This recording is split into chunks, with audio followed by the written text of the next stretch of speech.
Assalamualaikum, dear students of Government Boys High School Chogal. Dear students, I am your English teacher. आज हम English में relative pronoun के बारे में पढ़ेंगे और उससे जुड़े हुए कुछ सिनोनियम, एंटोनियम, हेटेरोनियम या बाकी जो ग्रामेटिकल टर्म्स हैं उनके बारे में स्टडी करेंगे।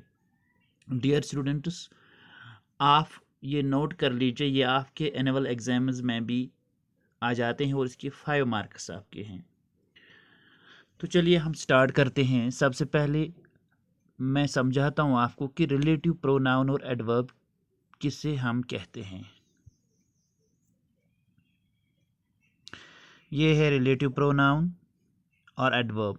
ए रिलेटिव प्रोनाउन और relative adverb is a pronoun और adverb combined to an conjunction. Noun भी मैंने आपको समझाया है, प्रोनाउन भी समझाया है। जो नाउन के बदले यूज़ किया जाता है उसे हम प्रोनाउन कहते हैं। लेकिन आज हम पढ़ेंगे रिलेटिव प्रोनाउन क्या होता है। ये एक वो प्रोनाउन है जो कंबाइन होता है कंजक्शन के साथ।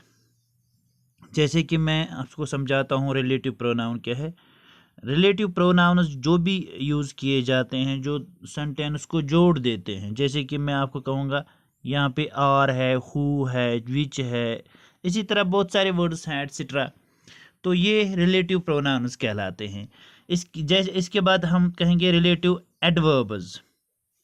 रिलेटिव एडवर्ब्स, एडवर्ब किसे कहते हैं ये भी मैंने आपको पहले समझाया है पिछले लेसन में, which adds to the verb. अब हम देखेंगे रिलेटिव प्रोनाउंस क्या है। Are, when, where. ठीक है, ये भी रिलेटिव एडवर्ब्स भी यूज किए जाते हैं सेंटेंस में, ताकि सेंटेंस के बीच में जब यूज किए जाते हैं ताकि जोड़ लगे सेंटेंस को, सेंटेंस का मीनिंग निकल आए।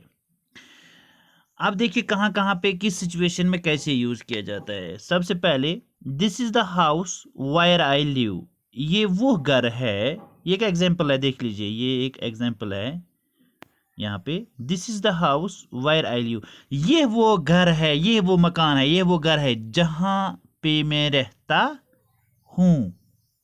वायर, ठीक है, वायर क्या यूज किया गया है, जहां पे। ठीक है, अगर हम वायर क्वेश्चन से स्टार्ट करेंगे तो ये होगा वायर डू यू लिव, आप कहाँ रहते हैं। लेकिन यहाँ आ गया कि जहां पे, जिसमें। वायर का माने यहाँ पे आ गया जहां, जिसमें।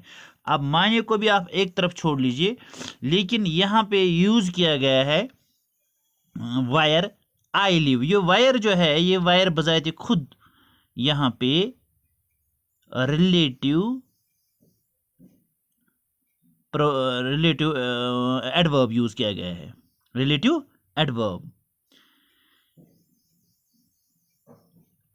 Wire is the adverb because it qualifies the verb, क्योंकि ये क्वालिफाई करता है वर्ब को।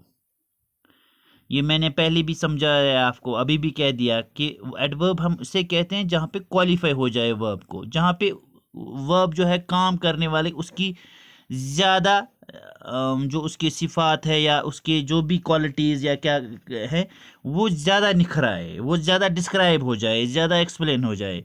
It is also a conjunction as it joins two, इसे हम कंजक्शन भी कहते हैं। क्या कहते हैं, क्योंकि ये ज्वाइन करता है दो सेंटेंस को। एडवर्ब ये आल्सो एक कंजक्शन है जहाँ पे क्या है, ज्वाइन करते हैं टू सेंटेंस। जैसे कि ये wire, this is the house, ये एक सेंटेंस है, बीच में वायर आ गया, इसने ज्वाइन किया वायर आई लिव, तो हम इसे कंजक्शन भी कहते हैं। Relative adverbs have been called therefore conductive adverbs. Conductive adverbs इसलिए इनको कहते हैं। ठीक है, रिलेटिव एडवर्ब्स को इसलिए उर्फ आम में कंडक्टिव एडवर्ब्स भी कहते हैं लोग। चलिए आगे देखते हैं। Relative pronouns have been called conjugative pronouns. जो रिलेटिव प्रोनाउंस होते हैं उनको कंजुगेटिव प्रोनाउंस इसी तरह से कहते हैं, और रिलेटिव एडवर्ब्स को कंडक्टिव एडवर्ब्स कहते हैं। This is the boy who is my son, ये वो लड़का है जो मेरा बेटा है। हु भी उसी तरह जिस तरह वायर यूज किया गया। हु का मायने किन कौन नहीं है, कि हु का मायने है जो मेरा बेटा है। ठीक है, इसी तरह से यहाँ पे हु जो है इसने कनेक्ट किया दो सेंटेंस को, कंजक्शन बन गया, ठीक है, जोड़ दिया। इसके बाद ये मेरे ख्याल में ये क्लियर हो गया, ठीक है। अब हम सिनोनिम पे आते हैं और एंटोनिम पे आते हैं। ये हमने किया है। सिनोनिम ऐसे वर्ड्स होते हैं जो एक्सप्रेस करते हैं सेम मीनिंग। जैसे दूसरा वर्ड होता है, ये इसकी मिसालें भी हमने आपको ये पढ़ा, पहले भी हमने पढ़ाया है। इसी तरह से एंटोनियम जो होता है ये वो वर्ड होता है जो जिद होता है, अपोजिट में होता है, जैसे दिन रात, डे नाइट, मेल फीमेल, ठीक है। इसी तरह से वाइट ब्लैक। हिटेरोनियम जो है, heteronym is a word that has the same spelling. Heteronym एक याद रखिए, हिटेरोनियम ऐसा वर्ड होता है जिसके सेम स्पेलिंग होते हैं एज अनदर वर्ड, जैसे दूसरे वर्ड का सेम स्पेलिंग होता है, लेकिन माने उसका डिफरेंट होगा, प्रोनाउंसिएशन उसकी डिफरेंट होगी। याद रखिए, माने डिफरेंट होगा, मीनिंग डिफरेंट होगी, प्रोनाउंसिएशन डिफरेंट होगी, इसे हम हिटेरोनियम कहते हैं। होमोग्राफ भी कह सकते हैं। इसके बाद है ऑटोग्राम, और self referencing sentence in a sentence describe itself, यानी कि एक ऐसा सेंटेंस जो खुद डिस्क्राइब करे अपने आप को। ऑटोग्राम यानी अपने आप को खुद, जैसे हम ऑटोबायोग्राफी, कोई अपनी ऑटोबायोग्राफी लिखता है, अब अपने आप को खुद ही बयान करता है, इसे हम कहते हैं autogram. For example this sentence has 5 words. अब देखिए यहाँ पे एक सेंटेंस है, an autogram is self referencing sentence that describes it letter in year, जो किसी सेंटेंस को खुद ही डिस्क्राइब करेगा। यहाँ पे एक सेंटेंस दिया हुआ है, this sentence has 5 words.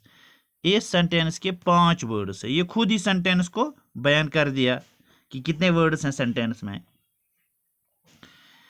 एडजेंक्ट, an adjunct is a word or group of words which indicates the circumstance of an action, event or situation. Adjunct is manually proposed phrase or an adverb of group. Adjunct जो होता है, adjunct एक ऐसा word या group of words होते हैं जो indicate करता है सर्कमस्टेंसेस ऑफ एक्शन, यानी कि कैसी सिचुएशन है, कैसा इवेंट कैसा है, सिचुएशन कैसी है, तो ये डिस्क्राइब करता है। यूजुअली क्या होते हैं, ये फ्रेजेस होते हैं एडजंक्ट, ठीक है, या एडवर्ब ग्रुप में भी आ जाते हैं एडजेक्टिव वर्ड्स। इसके बाद है कॉन्ट्रैक्शन, इसके बारे हमने पढ़ा है, जैसे मैंने कहा था पिछली बार भी, जो कॉन्ट्रैक्शन होता है वो शॉर्ट फॉर्म, इसको हम इंग्लिश में शॉर्ट फॉर्म भी कहते हैं। जैसे कि हम कहेंगे कैन नॉट, कांट, हम इसे शॉर्ट फॉर्म में लिखेंगे। Do not, don't, could not, couldn't, ठीक है। ये इसकी सभी मिसालें हमने पहले भी पढ़ी हैं, लेकिन मैंने आपको याद दिलाने के लिए यहाँ पे फिर से बता देता हूँ कि एक contraction is a shortened form of a word और वर्ड्स। ये शॉर्टनड फॉर्म है टाइम को बचाने के लिए। और आज का जो मॉडर्न ट्रेंड भी है कि ज़्यादा से ज़्यादा जब आप लिखेंगे, टाइम का ज़्यादा से ज़्यादा यूज़ करेंगे, तो आप शॉर्ट फॉर्म्स यूज़ करते हैं, it is with N apostrophe. लेकिन क्या करते हैं, जब लिखते हैं हम तो एपस्ट्रॉफी यूज़ करते हैं, ठीक है। तो ये था आज का लेक्चर। आज का लेक्चर इतना ही। उम्मीद है आपने आज का लेक्चर आपने अंडरस्टैंड किया होगा।